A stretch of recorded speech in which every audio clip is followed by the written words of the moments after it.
How does this always happen to Argentina's opponents? Honestly, it is getting a bit scary, to say the least. Argentina won their quarterfinal on Saturday night and marched into the semifinals. But again, not without extra time. And again, not without a big, ugly controversy hanging over it. Now, I know a lot of people believe this one was 100% fair, a clean win, nothing to see here, and maybe. But if you line up everything that has happened around this team, game after game after game, it gets genuinely hard not to feel like something is being steered, like the outcome keeps getting nudged. So let me ask it plainly. How does this keep happening over and over, only ever to the team standing in Argentina's way? Is it just wild coincidence stacked on wild coincidence? Or is somebody, somewhere, making sure the result comes out the same? Let us dive into it, because when you pile it all up, it is honestly kind of insane. First, understand the position Argentina were in, because they did not stroll through this. This is now 3 knockout games in a row, where the defending champions have played with fire and very nearly burned to the ground. They needed extra time and a 111th minute own goal to survive Cape Verde. They needed a miracle comeback from 2 goals down to escape Egypt. And here in Kansas City, in front of 69,045 people, on a hot, humid Missouri night at Arrowhead Stadium, they were in trouble all over again. It started well enough. Inside 10 minutes, Messi swung in a corner, and Alexis McAllister glanced a header into the far corner. That was Messi's 10th career World Cup assist, and here's a lovely bit of trivia. Every single one of those 10 assists has been for a different goal scorer, all the way back to 2006. 1-0, job looking straightforward. And then it wasn't, because Argentina couldn't build on it, and Switzerland, far from rolling over, took the game by the scruff of the neck. Murat Yakin's side controlled the ball, played on the front foot, and by the second half were creating chance after chance. The numbers tell it plainly. Before the turning point, Switzerland had racked up 18 touches in the Argentina box to Argentina's 4-4. The world champions were being outplayed, and it finally told in the 67th minute when Dan Ndoye squeezed a shot from a tight angle underneath Emiliano Martinez to make it 1 apiece. Switzerland had the momentum, they had the energy, they had the belief, and an Argentina exit suddenly looked not just possible but likely. Yakin was already thinking about throwing on fresh attackers to go and win it. This was Switzerland's game. And then came the moment that detonated it. 5 minutes after that equalizer, Argentina's Leandro Paredes went in on Embolo, and referee João Pinheiro reached into his pocket and booked Paredes for the challenge. Standard stuff. Except the VAR team, sitting in their broadcast center in Dallas, started looking at the replays, and the replays appeared to show something awkward, that there hadn't really been any contact at all, that Embolo had gone down before Paredes even reached him. That Embolo, to put it plainly, had dived. So the VAR recommended the referee take a look at the monitor. And here's where it gets strange, because the review wasn't officially about the dive. It was flagged under mistaken identity. The wrong player had been booked. Pinheiro went to the screen, withdrew the yellow card he'd given Paredes, and instead showed it to Embolo. And because Embolo had already been booked in the first half, ironically for a foul on that very same Paredes, that second yellow meant one thing: red, off, gone. Embolo crumpled, face in his hands, tears streaming inconsolable, led away by teammates while a nation's World Cup hopes walked off with him. And Switzerland, who moments earlier had been the better team with a full complement of players, were now down to 10 men for the rest of normal time and all of extra time. Now let me show you just how rare what you just watched actually is, because this is the part that should make your eyebrows climb. Getting a second yellow card, and therefore sent off, specifically for diving, at a World Cup, has happened to exactly 4 players in the last 60 years. 4. Embolo just joined a list containing Mexico's Luis Perez, Ghana's Asamoah Gyan, and Italy's Francesco Totti. 60 years. Think about how many dives you see in a single match, let alone a whole tournament. Players go down theatrically a dozen times a game, every game, and it almost never, ever results in a sending off. And yet here, in a quarter-final, with Argentina on the ropes, the VAR reached in and produced one of the rarest red cards in the entire history of the competition. The timing, you have to admit, is really something, and the mechanics of how they got there are almost comically convoluted. Here's the irony that should genuinely bother you. Under the rules, the dive itself could not have been reviewed on its own. VAR is not allowed to just spot a dive far from goal and intervene. The only reason the whole thing became reviewable is that Pinheiro had shown a card to Paredes in the first place. That card, the wrong card, is what triggered the mistaken identity protocol and opened the door for VAR to step in and flip it onto Embolo. So a refereeing error, booking the wrong man, became the mechanism that allowed the VAR to send off Argentina's opponent. Read that back slowly. If the referee had simply waved play on, as many felt he should have, none of this could have happened. It took a mistake to manufacture the review, and the consequences were total. This wasn't a marginal decision that tweaked the game at the edges. It broke it in half. Before the red card, Switzerland had 54% of the possession and were the more dangerous team. After it, Argentina had 76% of the ball. After it, Argentina piled up 17 shots to Switzerland's 2. The expected goals over the final stretch read 1.61 for Argentina to a pitiful 0.03 for Switzerland. Yakin's entire game plan, the one that had Argentina rattled, was ripped up in a single moment at a monitor. Eventually, deep in extra time, Julian Alvarez, scoreless the whole tournament until that point, curled an absolute beauty into the top corner from outside the box in the 112th minute, and Lautaro Martinez added a breakaway third at the death, 3-1. Argentina into the semis. But nobody seriously believes the game plays out the same way 11 against 11. Switzerland, understandably, were livid. Defender Nico Elvedi said flatly, "I just don't understand how VAR can make that kind of decision." Midfielder Remo Freuler called it simply a disaster. And Captain Granit Xhaka, who has seen everything the game has to offer, insisted Switzerland had been the better side, and that the red card changed the entire complexion of the match.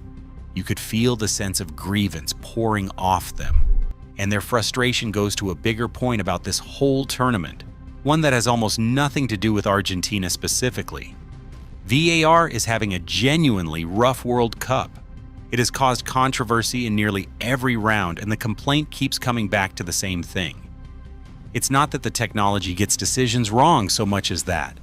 It keeps inserting itself into moments where the game would have been better left alone, snuffing out momentum and emotion to enforce the absolute letter of the law.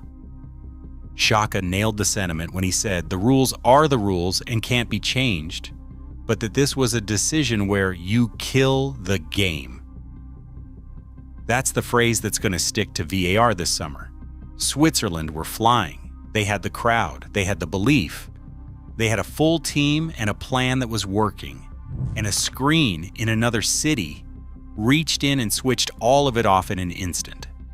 Yakin was blunter still, saying his side had been dominant, that they controlled the match, and that they were punished by a rule he found incomprehensible and frankly unnecessary. A team that felt it thoroughly deserved a semi-final place instead went home because of 90 seconds at a monitor. So now let's take it seriously, because this is where I have to be honest with you, and honesty cuts both ways here. On the pure facts of the decision, Argentina were not robbed, and Switzerland, painful as it is to say, were not exactly robbed either, because Embolo did dive. That much is genuinely hard to argue, and the mistaken identity rule, brought in for this World Cup, really does allow VAR to intervene when the wrong player of either team is carded.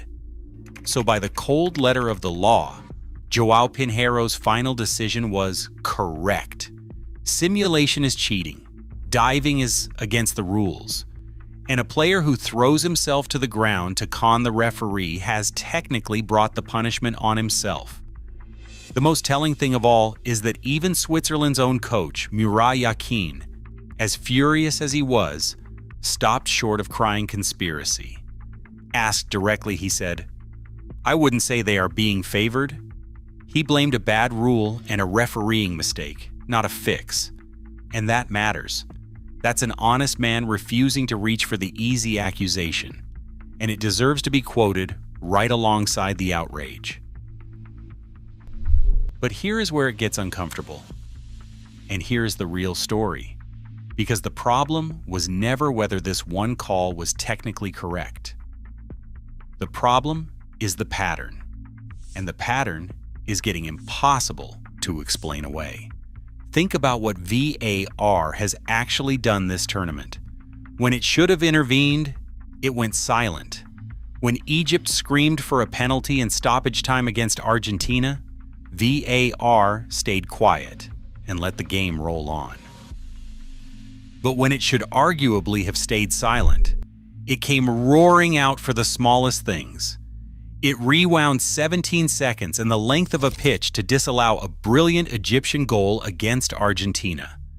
And now it reaches into a harmless dive by the touchline, far from goal, offering no real advantage, to send off Argentina's opponent in a quarter-final. When VAR needs to speak, it loses its voice. When it needs to keep quiet, it can't help itself. And somehow, game after game, the beneficiary of that inconsistency keeps wearing the same sky blue and white stripes. I'm not going to sit here and tell you this is 100% proof of anything, because it isn't.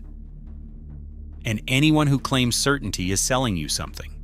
But you'd have to be willfully blind not to notice the run. Cast your mind back over Argentina's tournament. There was Lionel Messi's studs-up challenge on Algeria's captain that somehow escaped any card at all. There was the whole Egypt night, the disallowed goal, and the waved-away penalty that produced a formal complaint accusing FIFA of protecting Argentina. There was the run of uncalled fouls in the Cape Verde game, and that's before you even reach back to Qatar in 2022, where Argentina were awarded a record 5 penalties in a single tournament, and a messy handball against the Netherlands went unpunished. Every single one of those moments, without exception, fell in Argentina's favor.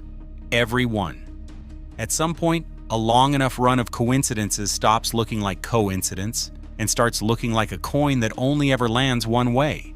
And it's always a referee's whistle or a VAR screen doing the flipping. So no, we're not saying the Embolo red card was some smoking gun, some deliberate act of sabotage cooked up in a control room. What we're saying is that it is one more entry on a list that has grown far too long to keep shrugging off, and that it landed in the exact tournament where FIFA has already burned every last drop of its credibility. When you spend a World Cup suspending red cards after phone calls, ignoring formal complaints, and appointing eyebrow-raising officiating crews, you forfeit the benefit of the doubt on everything that follows, including the calls that happen to be correct. This is the poison of it. Even a technically right decision now gets filed by millions of people under "here we go again," because the organization asking for trust has spent months proving it can't be trusted. FIFA didn't just damage its reputation this summer. It taught the entire world to assume the worst, and now it can't unteach that lesson, no matter how defensible any individual call might be. And here's the delicious twist that makes the whole Argentina are being carried narrative so complicated. This is also, clearly, a vulnerable Argentina. Because for all the favorable whistles, this team is genuinely wobbling. Messi failed to score for the first time in 10 World Cup matches, snapping an astonishing streak. And for the first time all tournament, he was outshone by one of his own teammates. he was quiet, held to just 3 shots. A 39-year-old visibly running on fumes after dragging his country through extra time against Cape Verde, 90 minutes against Egypt, and now another 2 hours here. And honestly, you could hardly blame him, asking a man of that age to play 120 minutes, then 90, then 120 again, in the space of 8 days and still single-handedly win knockout games is bordering on absurd. This time, someone else had to carry it. Julian Alvarez, who had not scored a single goal in the entire tournament, picked the biggest moment imaginable to produce a contender for goal of the World Cup, that curling 24-yard strike into the top corner. It was, as much as anything, proof that Lionel Scaloni has quietly built a team that can win without a glimpse of Messi magic, leaning on Mac Allister, Alvarez, and Lautaro Martinez to drag it over the line. Which is just as well, because their defense has sprung leaks everywhere, conceding 5 goals across these last 3 games, with Lisandro Martinez openly admitting the team need to be a little more focused.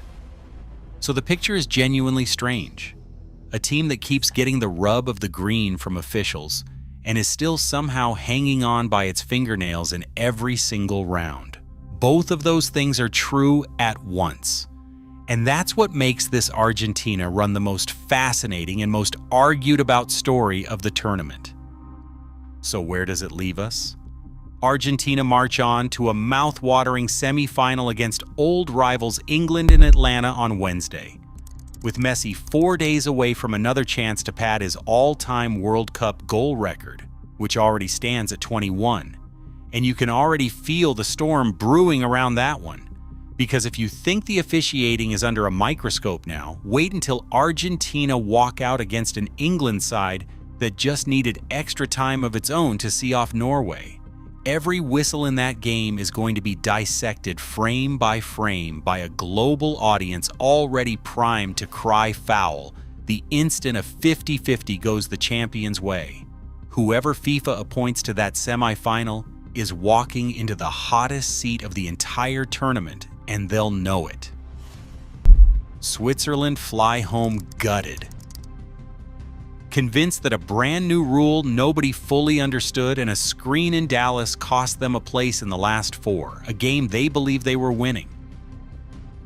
And FIFA once again faces a furious opponent, a fresh wave of accusations, and a global audience that has stopped giving it the benefit of the doubt entirely. Whether or not you believe a single conspiratorial word of it, that reputation is now the story, and FIFA built it brick by brick all summer long. Argentina keeps surviving. And somehow, every time they do, there's a referee or a VAR monitor standing right there in the frame. Are Argentina genuinely being helped through this tournament? Or are we all just pattern hunting because we don't trust FIFA anymore? I go back and forth on it myself, so make your case down below and stick around because Argentina versus England on Wednesday is going to be absolute box office.